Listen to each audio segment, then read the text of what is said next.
Timoni, adwa go ni sirkal erokamano kuom Nyota Fund.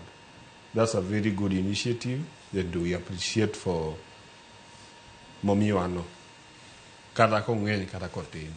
Second thing, I want to talk to the youths ma dwa chako business. Business is all about passion.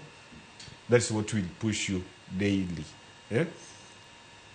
Onego bed ati ing'eyo ati ang'o madwaro timo. Do research. Mondo ing'e ati gima dwaro timo ni. Is there a business gap here? Eh? To ka me gima dwaro timo. What are the necessary requirements?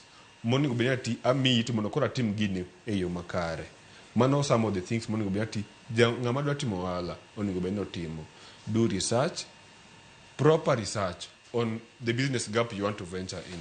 And secondly, ne just handle kamagambo wadi ponjo youths weche meke ohala mondo we empower them financially. Gingi kaka ginya chako yuto margi matin ka pod girito kata second phase of Nyota Fund kata ka pod girito white collar jobs. Erokamano wanere uru jo